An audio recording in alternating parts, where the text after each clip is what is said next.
space, the final frontier. These are the voyages of the starship Enterprise.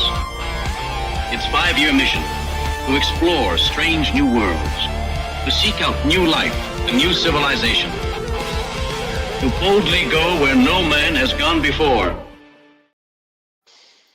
Greetings, salutations, and welcome to Retrek. I'm Captain Jim. With me, of course, Sir Admiral Elliot. Hi there. And Dr. Squee. Happy Dragonsgiving to the American friends. Oh, is it today? No, it's this weekend. Okay. It's tomorrow. It's always the fourth. It's the fourth Thursday in November. I thought it was Wednesdays. No, anyway. No, it's the fourth Thursday of November. Canadian Thanksgiving, because let's not forget our Canadian friends. Theirs was last month, so theirs was in October. Okay, so anyone in America, if you're watching this on video, play this back to yourself tomorrow for my greeting. And if you're listening to it on audio, play it back about a week before. And if you're in Canada, listen to it in 11 months. Yes. And happy Black Friday week to everyone, or Black Friday month, or whatever it is. That time's just perfect, actually, for me. It does for you. I may do a bit of a shopping spree and ordering stuff Friday. Unless you want to get the Lego Sanctum Sanctorum from Argos, because they've sold out. They couldn't wait for payday tomorrow. They had to sell out. I've got a washing machine, possibly a fridge freezer, and a big telly. Well, the Sanctum Sanctorum has all those things, just in Lego form, but it's sold out everywhere. Yeah, the big telly in my front room is going to become the little telly in my bedroom. Excellent, as it should when you move house.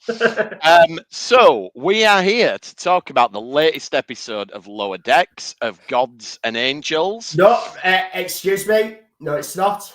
It's of Gods and Angles. Angles. Yeah. Oh, is it? Yeah. I misread it. Oh, that's clever.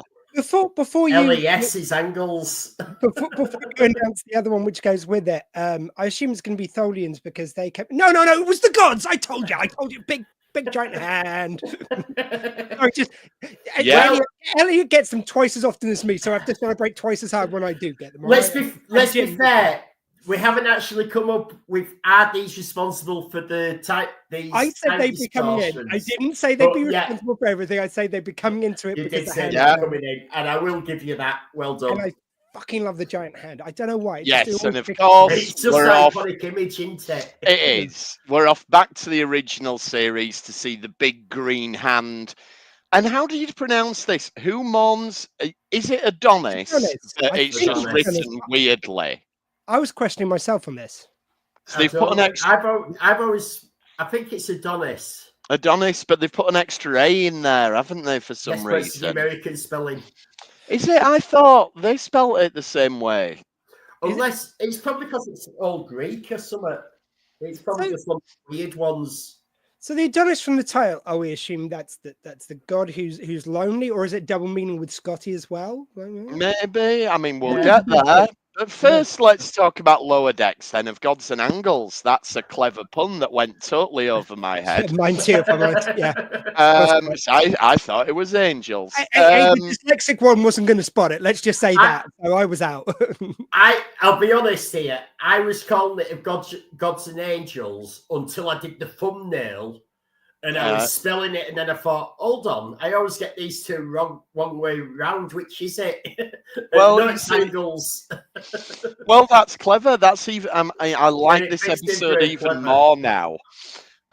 Yes. So this episode is all about peace talks between the orbs and the cubes, who are basically energy life forms, and they hate each other. And anyone old enough, it's going to give you memories of Terrahawk straight away. Yes. I was thinking play bus. Two boys against each other. I was thinking play bus with the square windows and the round. Oh yeah. Every time they said the cubes, I kept on hearing cues. I was like, "What? The cues? No, cubes. Sorry." Yeah. Right. It took me to Terrahawk straight away. Well, they do mention Q at one point. Yeah, and cube sounds so close to Q. Yeah. And I suppose it's It's almost a riff on "Let That Be Your Last Battlefield" with the black on one side, white on another side. It's just an arbitrary thing that's different between these two life forms. We've got circles, we've got cubes. Yeah. Well, I think the beauty of this one is it's just like you said, it's kind of boiling it down to the simplest form of like how petty it is. Whereas like with the black face, white face thing, I love the fact that was the sting and because unless you're really eagle-eyed, you didn't notice that they're on different sides of their face, or you didn't notice that. Yes. Which is really cool. I just love this. That it's like, all your disagreements are so dumb because they're just based on a shape, which points out how dumb ours are in the same way, like you say. Yeah. It's the most sort of direct way of just addressing bigotry of any kind, isn't it? Like, whereas, like in the original series, it's kind of like the only reason I point that out was in the original series they had to hide it because of the climate of the time, which fuck knows where we're going now. But now they can just sort of say it on Front Street, which is kind of just shows you kind of how things have changed. Yeah, and we get the ensign who's a demigod. Which is, from the title, admittedly, I misread the title. I was thinking, right, this is going to be who mourns for Adonais. And then as soon as this character turned, I think this is the easiest second episode that we've had to pick, possibly ever in Lower Decks, because it was just right there. To the point where I forgot the message, I just watched it. Yeah. The message saying, which one are we watching?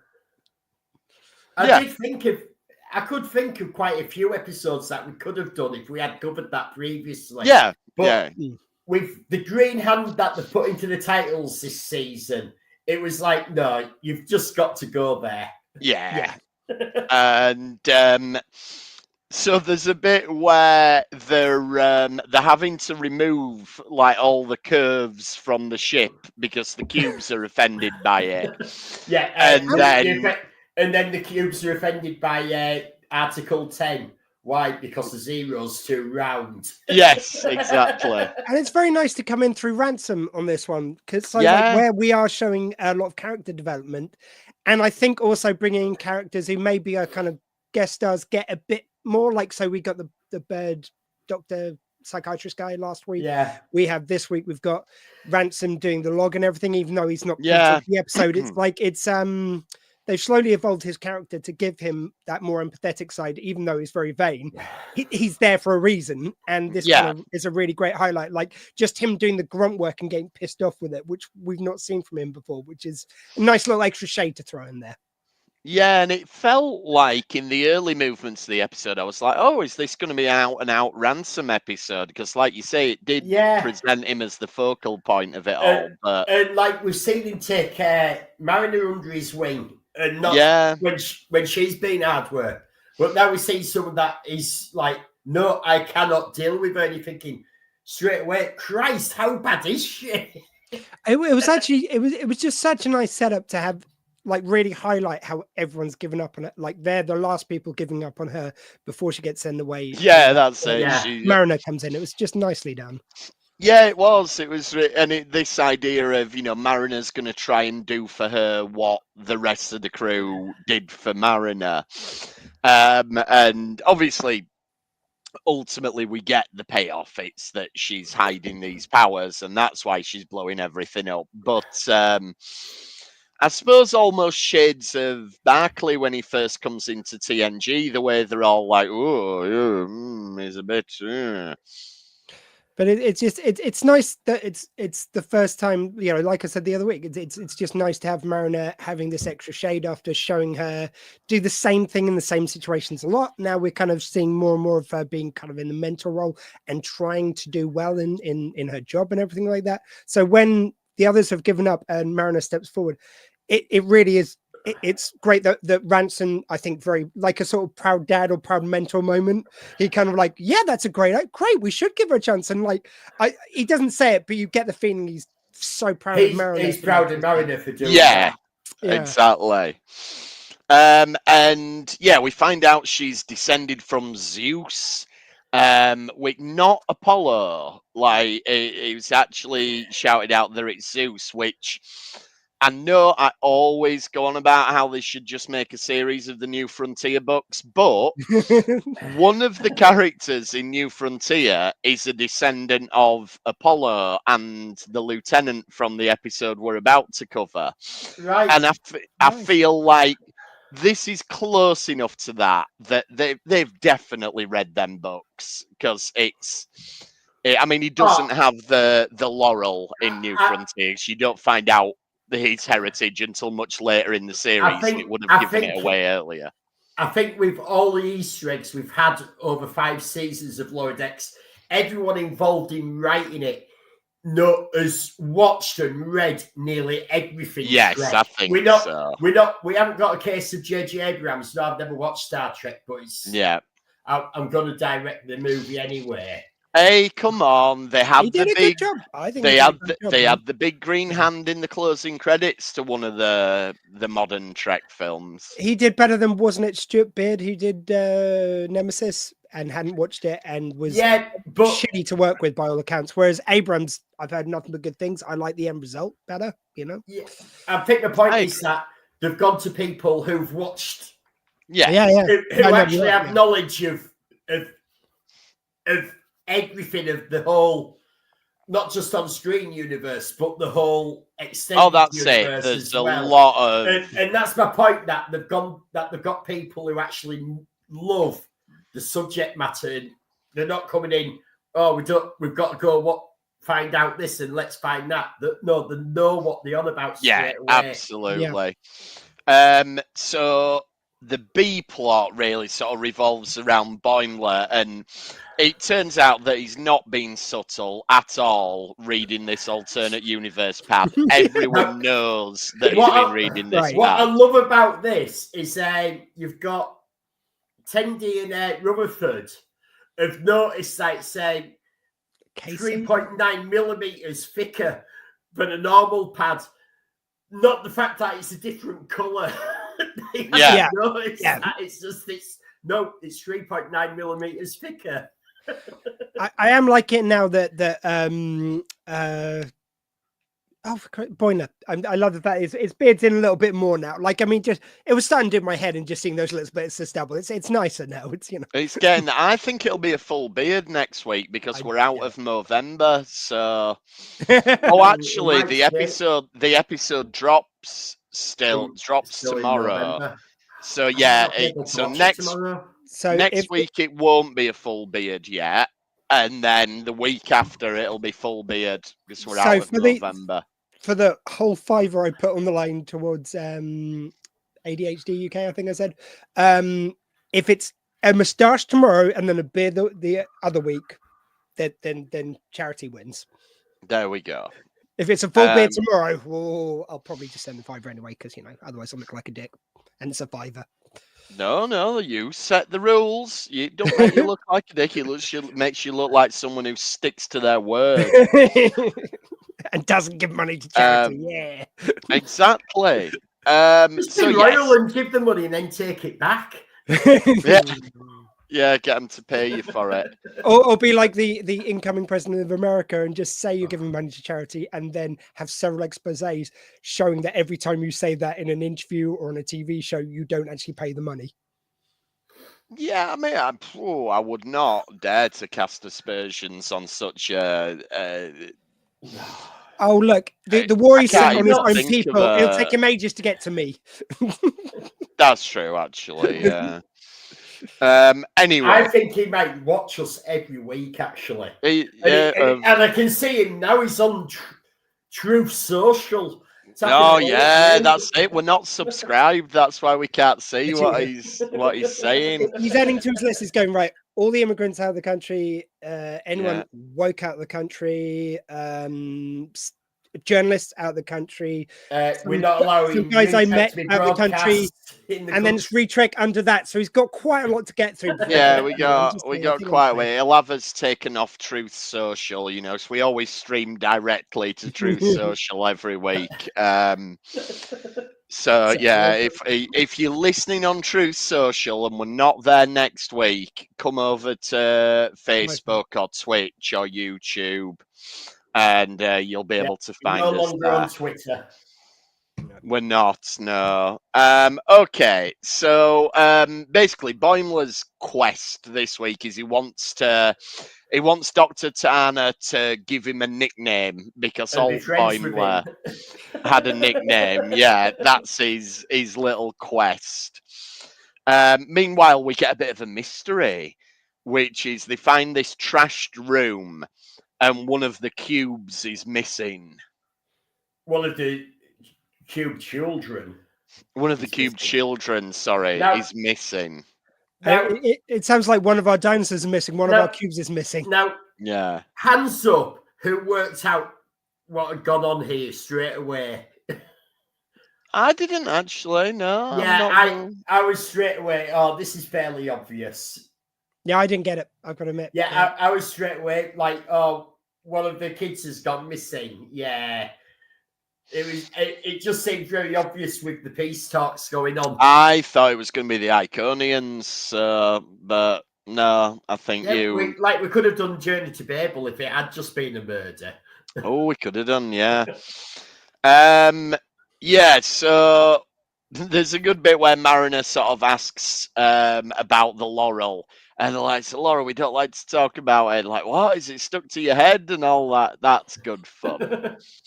The idea that that's somehow part of their body. There is. No, that shouldn't really bother anyone because it shouldn't. Part of the whole thing of Star Trek is, and I'm sure this was a piss take a bit why they had the laurel could be part of them.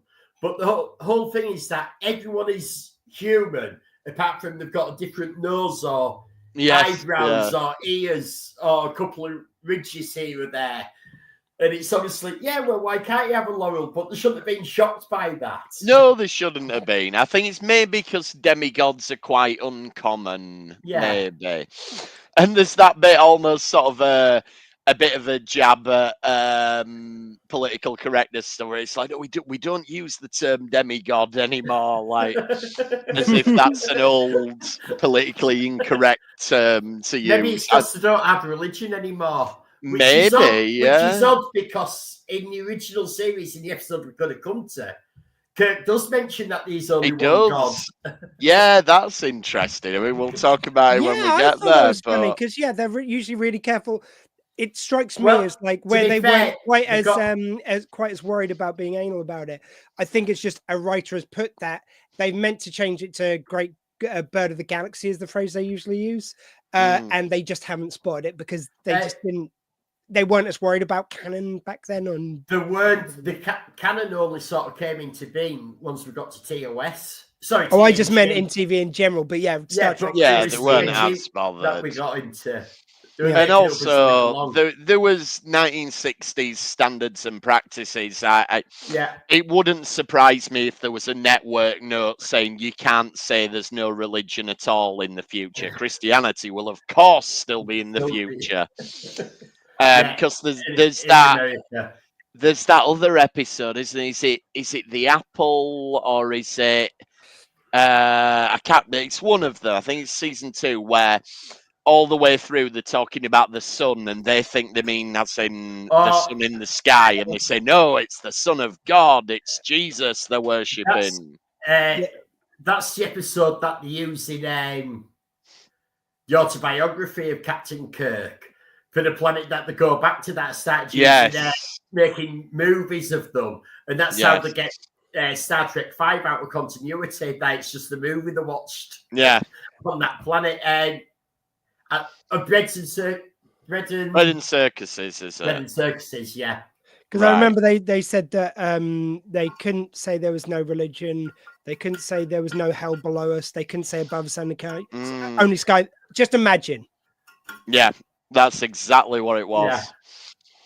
Yeah. So yes, what else happens? Oh, when Ali decides, it must be the orbs that are doing it, and they interrogate an orb, and it's like, we need to. Mariner's like, we need to go easy here, but it's like, tell us what have you done with the cube.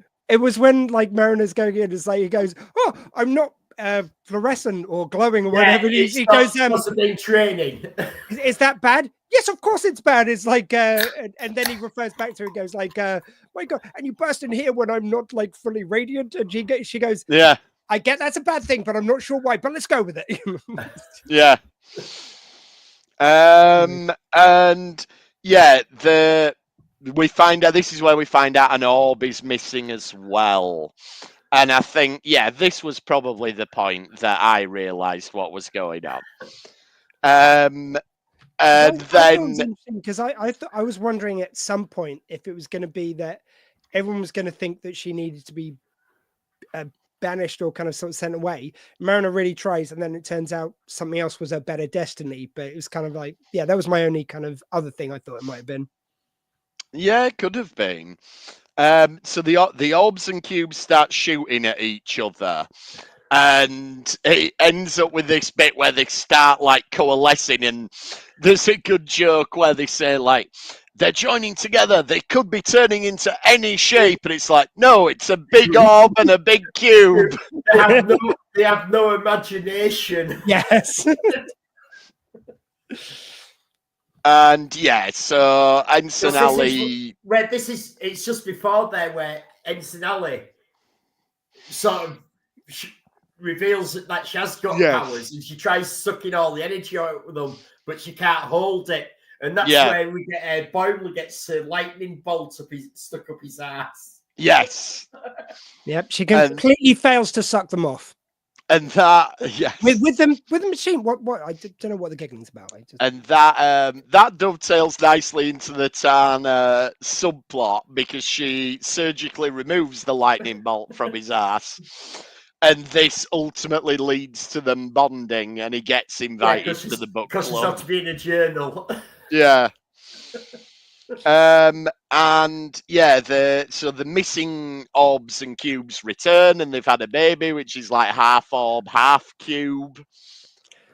I was just going to say, with the subplot with the Doctor, I did just love the bit where he kind of goes like, right, she tells everyone to go fuck themselves. I know. I'll swear it's her.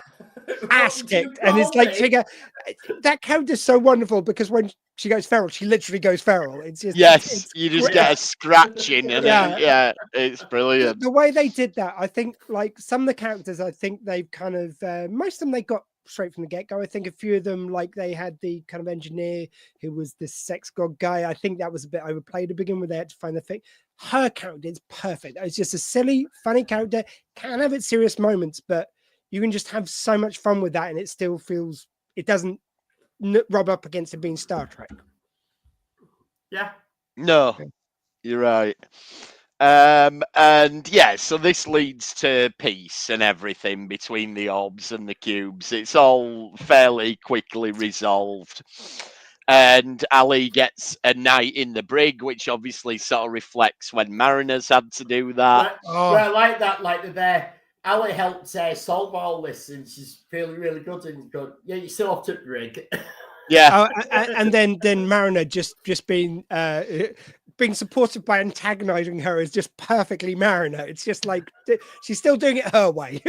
Yeah, I'm coming. It's lovely night sink brig. I'm coming down with you. No, get out. This is my brig. So anyway, so the Laurel thing, does that come off? Does it something, she asks her, just keeps on peppering her with questions. And they have the nice conversation about Q. And it's yes. Like, no, Q's not dangerous, it's just annoying. Yeah.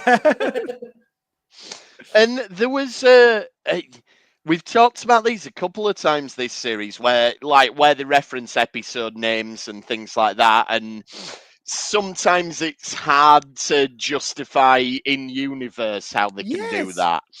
And there's a reference here now. It's either to Ronald D. Moore, the writer, or to Ronald B. Moore, the special effects guy, who Dr. Squee, I believe you interviewed him at one point. I was going to say, I was hoping it's Ronald B. Moore, but I think it's D, he says. And that's because he's talking about writing as well, which is Ronald B. Moore. I mean, because for a second, when I first said it, I go, did he just, first of all, who makes a Ronald B. Moore reference? If they had done that, I would have had to put on several hats to have taken off to them, because it's such an obscure reference that I would have loved it. But also someone I'd interview would have just given me palpitations to be referenced on there. But yeah, it's definitely Ronald D. Moore, I think. And yeah, But like, there is no excuse why that isn't fourth wall breaking at this stage, though. I don't think, unless you could say he's referring to his other work, but it's a stretch. Yeah, you could have, in the Star Trek universe, there probably is someone called Ronald D. Moore who, could be a famous author, but because we've not established that, it is just a wink to the audience with no contextualization whatsoever. Yeah, if after that he'd said, "Oh, because I'm great Battlestar Galactica," if he'd made it about something, like a bait and switch. But I think in this series, like every other series, I think we've talked about them all. Like every other reference, you could kind of get away with justifying. This series, they've just gone out and out fourth wall breaking. It's just, they're just having fun with it. Fine. Again, no reference to the weird spatial anomalies again. Which is quite normal for Lower Decks, actually, when you think about it, that we often have this where, because we're used to it now, we've taken note of what the anomaly was and what seems to be the big season arc. And then they go off and you don't mention it at all. And they do that. Every season, they do. Lower Decks has done that. Yeah. And then I think it's become more noticeable, the season arc now. I think maybe previously, but I could be wrong. I think there's usually not, like they've got a few episodes in a row without even mentioning it at all. And I think usually one of them would have had a oblique reference. Something. In previous series. But this time they're just doing a couple of episodes, which is fine. And like might even feed into it later. I mean, I reckon the fact that we've got a god on our team now and it's time travel, I think that might kind of maybe that might factor in. So I think we're probably gathering up pieces in these bits which are going to finale. Even mentioning the main plot. This is where like final seasons, I think, when you know it's the final season going in, can be quite exciting because the gloves are off, you can do what you want narratively, and you get to enjoy these characters again. But then they introduce someone like Ensign Alley, and you think, oh, we're only going to get 5 episodes of her. If that, this could have been a fun character to revisit. So it does get tinged with a bit of sadness when you introduce cool new ideas. And you're like, I wonder if they're still playing on the hope that, like what's happened with a lot of other animated shows, like we'll be back in a year or two. That we'll realize it what may a well mistake it is.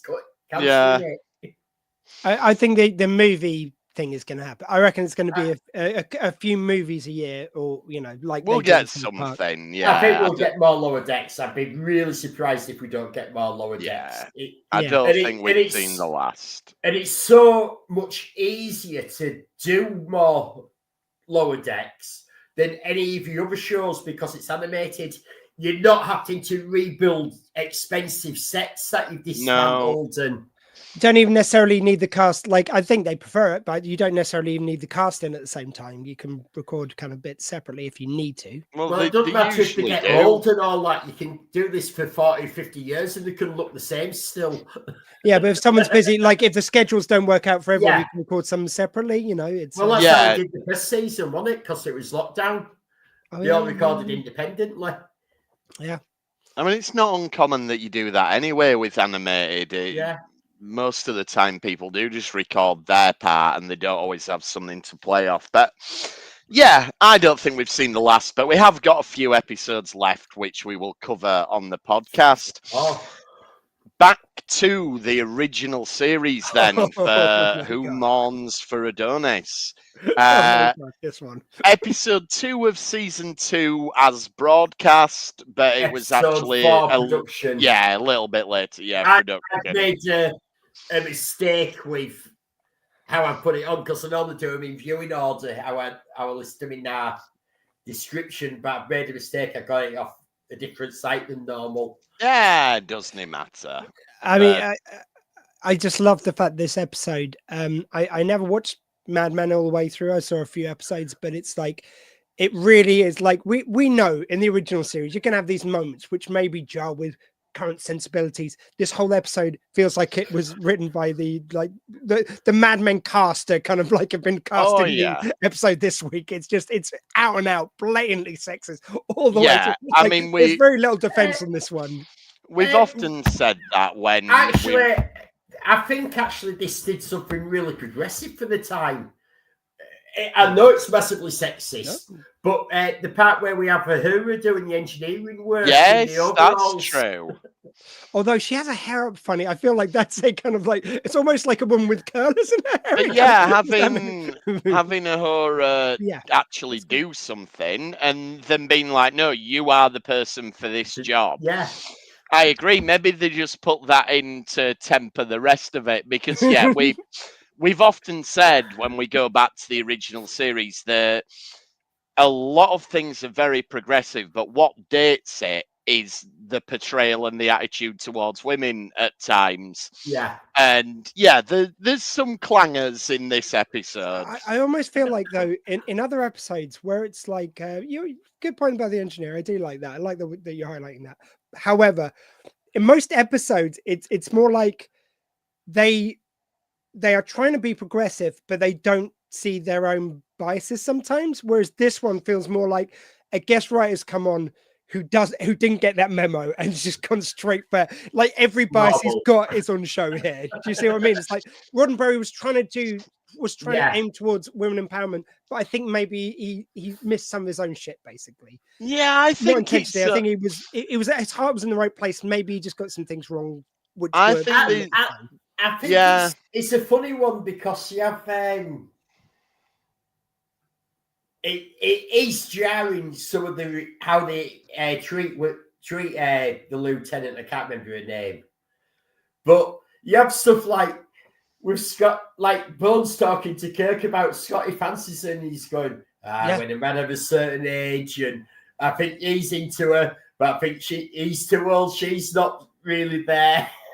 Yeah, I mean, first of all, just talking like she's property, like just straight up. Yeah, the fact that right from the beginning, the conversation I think starts with Kirk and McCoy basically. Oh no, ends with them going. It's like, I'm gonna lose an officer because as soon as she's married, that's her out of Starfleet. It's like, whoa, that was such a clanger. It's like Scotty's clearly hitting on this woman. And then it's just Kirk and Bones just being like gossipy, like, oh, you see what Scotty's up to? And like Kirk even tries to. It almost feels like at one stage Kirk tries to give McCoy an out before just joining him, and goes like, "Come on, Scotty's a fine man." It's like, "Oh no, he's a fine man. He hasn't got a chance with her." It's like, the thing is, like. There's Kirk there so you've got these two there chatting, and the point is with Kirk, he's looking at Scotty sitting on this lass. So obviously they're going to get married because that's what happens anytime you hit on the lass. Yeah. How many wives does Kirk have based on this week? Because we've seen how many lasses he's hit on and got off with. Has he got like a string of wives? Is he like is it old Paul from the Mighty Boosh? Oh, I'm not sure. I never really watched it. Be one of my wives. I mean, it could. Yeah, it's not great. But it's interrupted by the big green hand. So out of nowhere. I mean, can I just say that? I mean, I'm just going to put this out there now, though, before we get to the Green Hand, because you know how much I love the Green Hand. But I just don't like my man Scotty. Every time Scotty gets a love interest, they always shit on him. Like, just have one where he just actually gets off with a bird. Oh no, come on! Sorry, I stepped into that moment for a second. Sorry, I withdraw the comment bird, but I just went into the 60s, okay. 80s. Look, hold on. We do have Scotty gets off with someone. Uhura in Star Trek 5. Yeah, the movies they got a bit better, but you know, I'm just saying in the TV show he got shouting with. Look, we have one. We have one where Scotty got off with someone and then he got possessed by Jack the Ripper and murdered her. Yeah, it kind of didn't work out for him, though, I would still say. It didn't work out for him, but up until he got possessed by Jack the Ripper and murdered her, it was going fine. It was just that one thing, and she never let him live it down either. Well, of course, she was dead, but like that's not the point. What's the episode where they go? Oh, Scotty hates all women at the minute because a woman spilled his coffee or so. Is that? I think that's the Jack the Ripper one, isn't it? It's got to be to sort of like put and like, the is it actually Scotty doing this? Yeah, it could be Scotty 'cause he's pretty pissed off with women at the minute. He might be murdering them. I mean, Kirk never fails to pull the woman. Even Spock, like, has women throwing themselves at him Spock, for him to not notice. And then you got poor Scotty every time, just never works. Anyway, sorry, Green Hand. It's because he's a man of a certain age, he's Scotty at this point. They love bringing that up as well. It's like, for fuck's sake, he's only like 40. With the giant hand, can I ask, do we think I think what they've done here, it looks like they might have touched up the effect, but kept very true to the original. I really like the ones on Paramount. Yes, they have. Yeah. If you look at my thumbnail that I did for this episode, I've actually used the original effect. Because on the original effect, it's just with a black space and some stars. On the touched up one, it's got a planet as well in there, so the orbiting the planet. No, I just give them. It's like I really wish that they'd done more of this with the kind of like a res of keeping it true to the original effect. Just made it slightly look a bit better on the screen as opposed to when they try and redo them, and it always just looks bad. It doesn't look like it belongs. Like the annoying thing is that they redid all the Enterprise in the remastered, but a lot of it they have tried to keep true, but unfortunately, it's starting to look very dated. Some of it, I think it's him. Like some of them, they have. There's a decent number where they haven't. Like Amok Time's always my prime example because they go to this brand new effect they've done in the sky, which just doesn't look that, and they show like they're looking down on the arena where they're going to fight. And then when they go, it's completely different. It just it takes you straight out of it, or it does me anyway. I just thought this was a really nice job. The green hand is always just so striking, and it's great. On the new one, it's crisper, and it's got the planet, but they have actually kept it quite accurate to what the original was. And this is so iconic. I think it would be a crime to have strayed away from it. It just looks great. Yeah. And that's why I use the original. And rightly so. So, we get the big green hand. They can't escape from the big green hand. And then the gentleman we learn shortly is Apollo, appears on the screen. And this is why I love... Oh, here's an interesting question. Go on. Does this predate Stan Lee coming up with the Hulk? I have no idea. Because we've got the green hand crushing. Oh, good point. I'm not sure when the Hulk was invented. It'll have been, probably 60s. But it was 62, so it predates it by 4 years. What Hulk predate? Sorry. Yeah, Hulk 62 was the Hulk. Right. There we go. Okay, I will. 7 by now. We'll let Stanley off then. I will let Stanley off. But this is why I love how batshit crazy the original series could be. It's just, there you go, there's a Greek god on the screen. Off we go. We're off to the races. Oh. And, I know they do stuff like this now and again in the other ones, but the original series was a lot looser with how much it'd just throw stuff like this in. It was... there was very much, you had the early days of like your Pulp Fiction with sci-fi and all that. Yeah.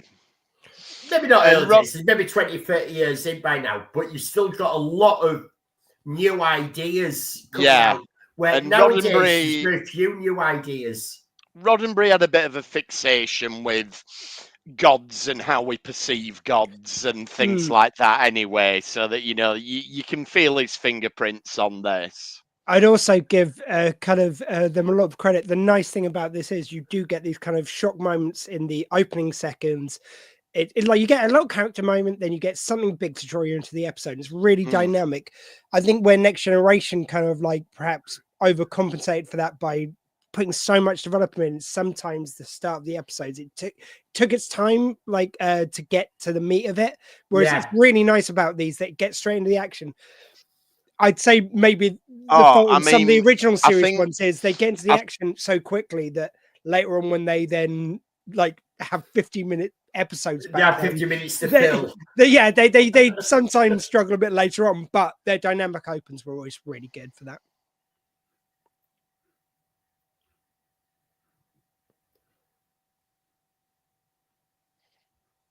Yeah.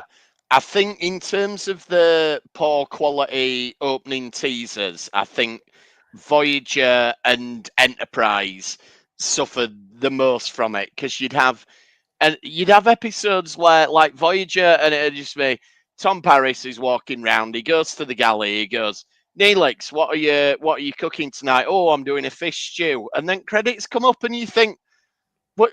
Why? Why do you think I'm going to stay watching this episode?" Like, You've not hooked me. yeah, You didn't even give me the recipe. The original series, it's always something happens and it goes dun dun dun, and you get a reaction shot, and yeah, It's a lovely way of getting into the episodes. It is, and I love how this Greek god appears on the screen, and Kirk straight away just starts giving him shit. He's like, "Now listen, mister, we don't need a history lesson from you. You let my ship go." Yeah, I've taken the wind out of your sails. Yeah. And I love the guy who's playing. Like, this is I always speak about character actors, and in the original series, these massive performance by some of these guys. This guy is going very big right from the beginning. Well, he's a god, and he wants people to worship every bit him. of furniture. A lot of them are theatre actors as well, though, aren't they? Most of the time. Yeah. A lot of them predated TV. A lot of them started on theatre, and a lot of them who are just character actors at this time to make the bread and butter to survive all year. They're in the theatre, so they're used to projecting the voice. So they do have these amazing voices that they come out with. Yeah, and they agree. Eventually, we'll go down to the planet and talk to Spock. Apollo. Yes, but not Spock. He reminds me of Pan.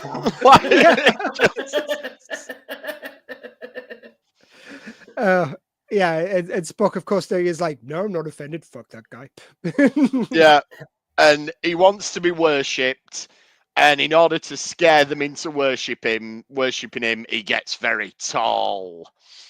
Which, okay, the effect's not great, but it's pretty cool. And again, it's that madness that you wouldn't necessarily have in the later shows. But TOS, it's not, that hasn't been altered, though, I don't think. No, I don't think so. I think they've kept, I actually think they have kept quite a lot of the effects in this one. Yes, they could have done better with that if they touched it up. Yeah, they could have done better. And I know we're seeing them from the back, but I also find it really great when you go to the big version of him and they're stood there. Whenever they do something like this and they've got to be reacting to something that isn't there, back then they just used to go, I think they just used to go, "Right, just stand there, it's fine, right, we'll just film you stand there, great, okay, that's it." Because there's no, like you can tell by some stature how they're reacting, and they're not reacting to it at all, which is just hilarious. They always did this. It's like they're just then it's fine. We can't see your faces, no one will notice that you're not reacting. And then someone really clever came up with, "I'm going to put a tennis ball on a stick and you all look at this." Yeah. And they were like, "That is the greatest innovation in special effects." They look at his kneecaps, basically. Yeah. Kirk's, "We're not going to bow to you." And then Apollo starts hitting on Carolyn, the lieutenant, and Scotty starts getting on, "Don't know you be hitting on her, Junior, you bastard." Whereas Kirk's like, hey, Scotty, chill out. Just let him have his way. It's only a female crew member. Don't worry about it. Yeah, and then yes, this is where we get stuff that isn't good in terms of representation of women, because you get the god going, "I'm going to dress her up in a nice dress," and I think it's one of the dresses from Mud's Women. I've definitely seen this dress before. But he does use like the Greek thing. It's like your arm should be bare as yes, he does. Your bow arm should not be covered, which is actually a great thing. But it's the fact that the Starfleet officer, instead of going, "How dare you?" she goes, "Oh, actually, it's Oh, quite this is nice, beautiful." isn't it? I like this." Every time in the original series, as soon as there's a female officer who's being used by the bad guy or being womanized by the, wooed by the bad guy, whatever you like to call it, like in a very, very sexist way, they're always like, of course I'll go off. Pretty dress time. It's like, it's very cringy. And Kirk he gives Scotty a bit of a bollock, and this is quite good because he goes, "Look, she's a Starfleet lieutenant. She's going to be doing a job. She'll get close to him so that she can use that against him." And I thought that's probably the most progressive thing in the episode, that Kirk's like, it's undermined completely by the fact that she doesn't really do that. But until he tells her she has to. the fact that Kirk has confidence in his female officer that she will. And then they've obviously gone, right, we want Kirk to insult Scotty. What's the Scottish thing? A thistle. Because Kirk calls Scotty a thistlehead at one point. It's like right, what sounds like an insult a Scottish person would use that Kirk's picked up on? Thistlehead. Yep, good enough. Yeah, like, I mean, there's some actual Scottish people we could ask. Nah, Thistlehead's good enough. No, we're going to have a Canadian playing an American, calling a Canadian who's playing a Scotsman a Thistlehead. Yeah, that's fine. Yeah. To be fair, they might have asked Scottish people and gone, "Yep, we can't use them words on network TV in the 60s, so we'll have to make one of our own up, I'm afraid." This is true. Actually, the three of us have to be thankful that it did end up being a Scottish character, because the other pitch which James Doohan made, which you guys might know, was an English accent. Oh, can you imagine? And we would have been like, "Oh, Bumbershoots and stuff." Like that would have been the whole. Oh my! It'll have just been Malcolm Reed. It can't have been worse than that. Well, but he was British. Like that is his voice, I know. more or less. It's not. He does talk a bit like that. I've met him. Bit. No. He's got quite a posh voice.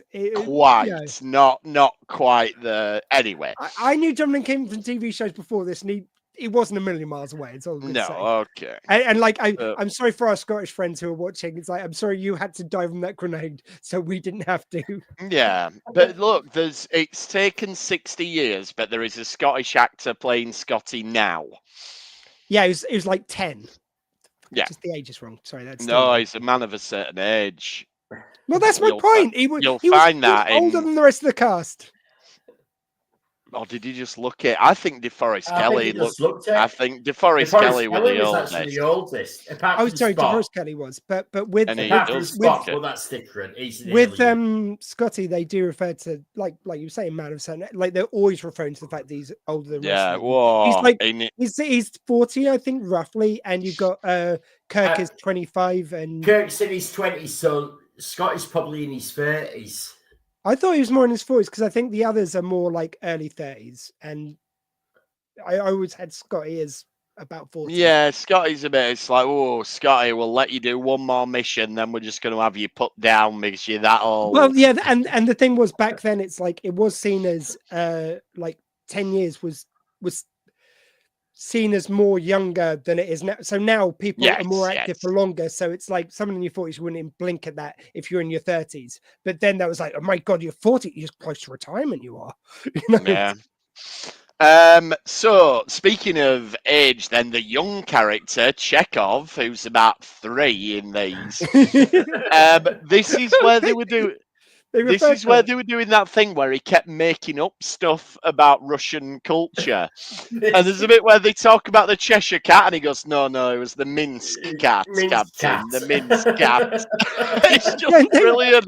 Yeah, they do a reference to his age here as well, because I'm sure he goes like, oh, I could go and see how she is. It's like, how old are you? It's like, he's 22. And it's like, you're 22. You're not going anywhere near her. Nah, you can't. That's awful. It's like, you can't handle this woman. Let me do it. Oh, No, she's a Starfleet officer. She's a lieutenant. Hey, I could go and help her. It's like, no, you're too horny. I'm going over. Because you're never horny, of course, Kirk. And they do have this interesting discussion where they they come up with the theory that, you know, it was probably that they were an advanced alien and they may have visited Earth and been mistaken for gods. And I like, you know, it's fairly standard stuff now.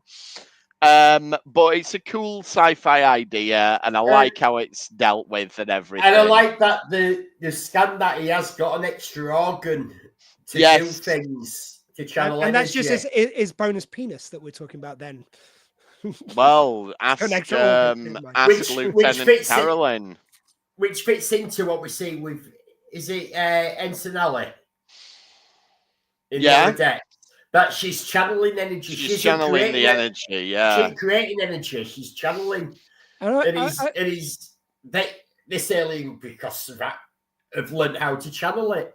Yeah, and that was always the thing in the original series. Like, they were never out and out magic. They always had a computer or something that, like even with Trelane, who everyone said, well, he's kind of like a Q, and it's like, yeah, but Q's have innate power, whereas Trelane had a special computer that did it, you know. Yeah.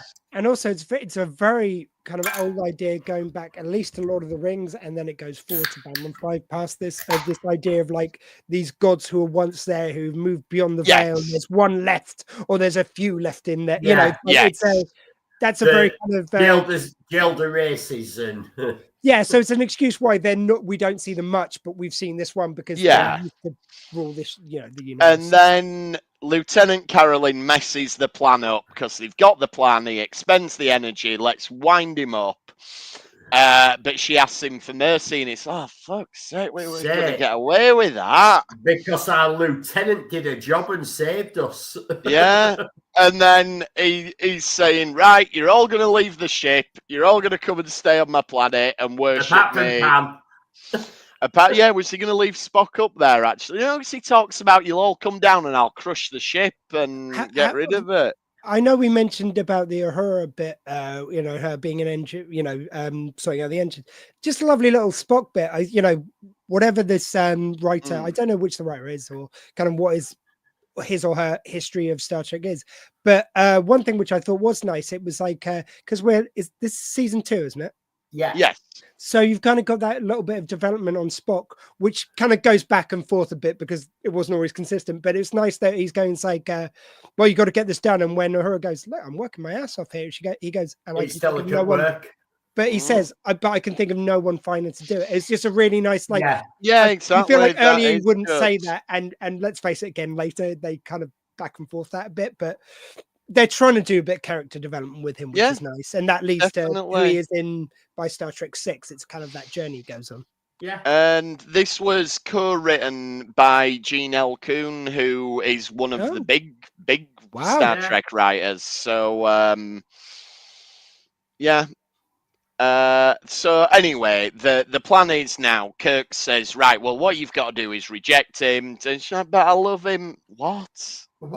Come off it. You don't love him. You've just met him. Just because he's bought you a fancy pink dress, you don't fall in love with him. We do know that in Star Trek, if it's a love story of the week, it's a used dress from one of Mud's women. Exactly. He hasn't even got you a new dress. Like, if it's a love story of the week, then yes, you do instantly fall in love and are willing to give up your career and everything. So it's not uncommon that this happens. But that's what she's got to do. She's got to reject him. And a combination of her rejecting him and Kirk making a speech about how great humanity is brings down the shield enough that Spock can destroy the power source, which is the temple. And that's how you defeat a god. And there's quite a good bit where Kirk says, you know, we've outgrown you. Like, we used to have need of this sort of thing. And it is undermined a bit by him going, one god's good enough for us. Like, shush. Yeah, but that's the 1960s American. Yeah, I do have a feeling that's a network note. But, so we'll let that go. But yeah, the idea of we've moved on, you know, we're meeting other species. We don't need to worship people just because they have different powers to us. That's a really cool idea. Which is the message that it was giving. And like, he's obviously had to put the line in that one God is enough, thank you. That's all we need. Well, I'm wondering. Sorry. So I'm saying that's probably network, but the main message is that we don't need gods.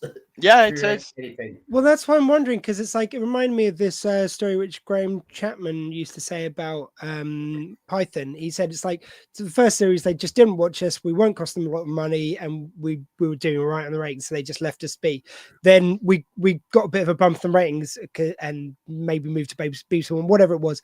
And they watched an episode, and then suddenly they got notes like, you know, you said fuck 5 times in this episode. You can only have 2 fucks. And he goes, once you said it, you said it. You may as well just say it. Fuck. You know, and it feels like almost like they've seen this episode go, oh, there's a lot of anti-religious stuff in there. You've got to say this one God as part of it, and you can keep the rest. It's like, oh. Yeah.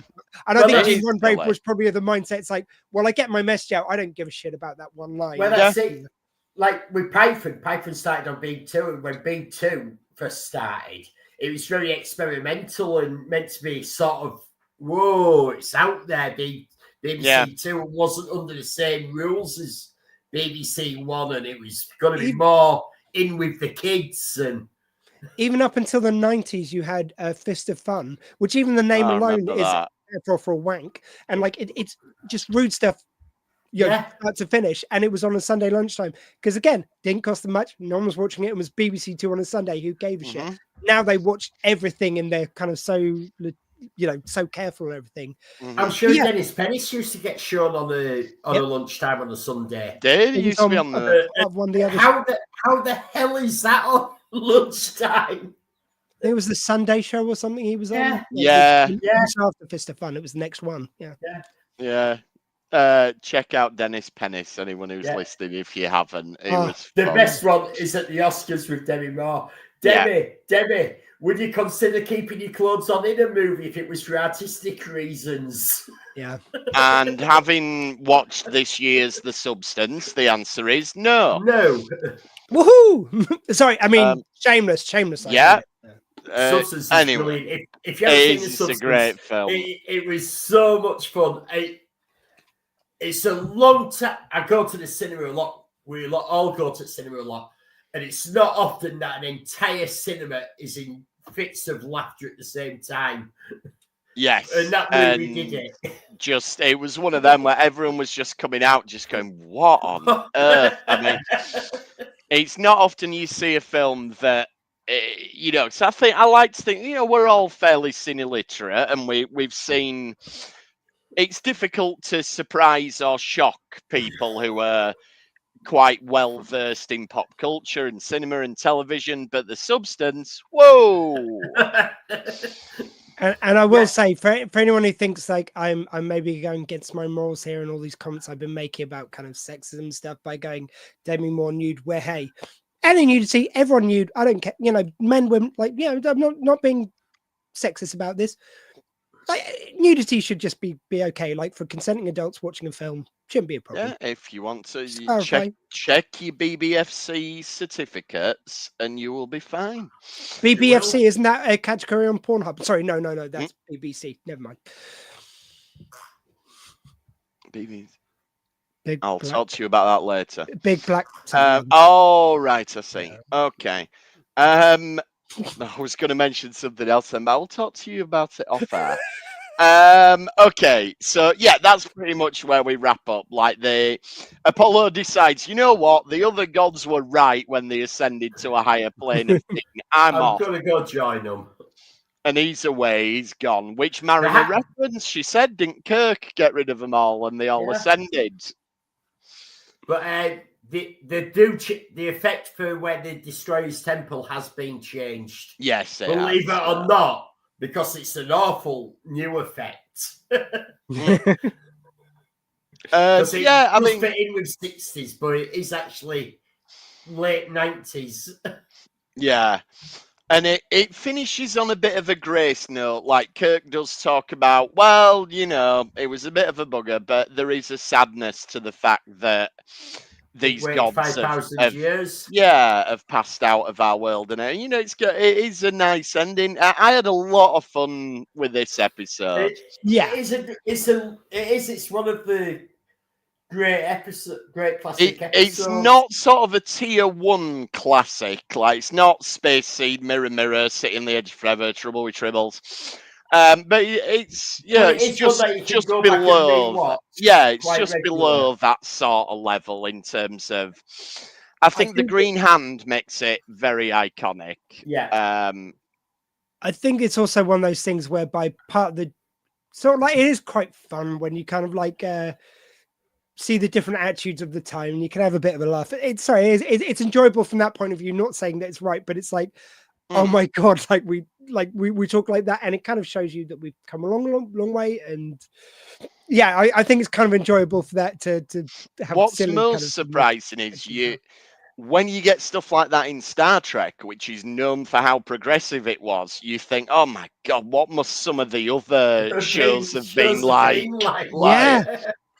And again, it's a compliment to Star Trek, really, the fact that this does stick out. Like we was saying earlier, there's usually a few bits like this where you go, oh, that's not ideal, but they're generally bending in the right direction. This whole episode is wall to ceiling with sexism, basically. It's what are you gonna do?